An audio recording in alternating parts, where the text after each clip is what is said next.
അമേരിക്കയുമായും റഷ്യയുമായും പല വിധത്തിലുള്ള വ്യാപാര ഡീലുകൾ ഉണ്ടാക്കിയിട്ടുള്ള ലോകരാജ്യങ്ങളുണ്ട്. അവയൊക്കെ തന്നെ ഇപ്പോൾ ഈ കൂടിക്കാഴ്ചയെ വളരെ പ്രതീക്ഷാപൂർവ്വം കാത്തിരിക്കുകയാണ്. പ്രത്യേകിച്ചും ട്രംപ് ചുമത്തിയ ചുങ്കം അതുമായി ബന്ധപ്പെട്ട ഇമ്പാക്റ്റുകൾ ഓരോ രാജ്യത്തും ഉണ്ടാകുന്ന മണിക്കൂറുകളിലാണ്, ദിവസങ്ങളിലാണ് ഈ കൂടിക്കാഴ്ച നടക്കുക.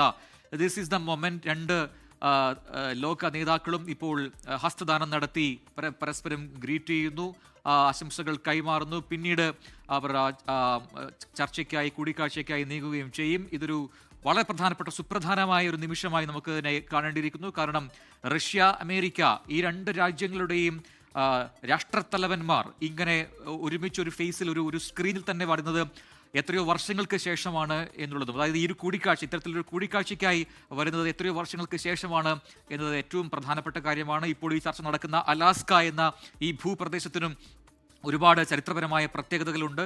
അമേരിക്കയുടെ ഏറ്റവും പ്രധാനപ്പെട്ട കേന്ദ്രത്തിൽ നിന്നും ഏതാണ്ട് 800 കിലോമീറ്റർ അകലെയുള്ളൊരു സ്ഥലമാണ് അലാസ്ക.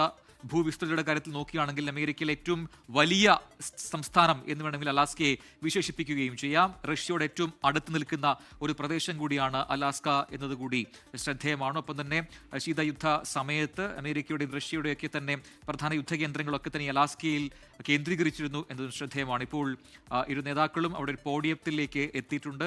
മധു കൊട്ടാരക്കര വ്യോമസേന ബേസിന് സമീപത്തു നിന്നും തുടരുന്നുണ്ട്.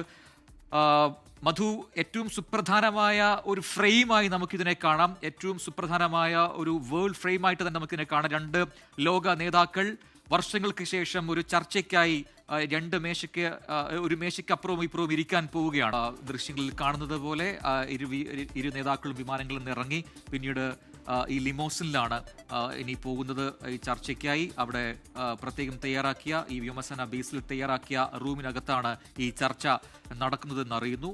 സുപ്രധാനമായ ചില വിഷയങ്ങൾ ഇവർക്കിടയിൽ ചർച്ചയാകുമെന്ന കാര്യത്തിൽ യാതൊരു സംശയവുമില്ല. അതിലേറ്റവും ആകാംക്ഷയോടുകൂടി, പ്രതീക്ഷയോടുകൂടി ലോകം കാത്തിരിക്കുന്നത് ഈ യുക്രൈൻ വിഷയത്തിൽ എന്ത് നിലപാട് റഷ്യ സ്വീകരിക്കുന്നു അല്ലെങ്കിൽ പുടിൻ സ്വീകരിക്കുന്നു എന്നുള്ളതാണ്.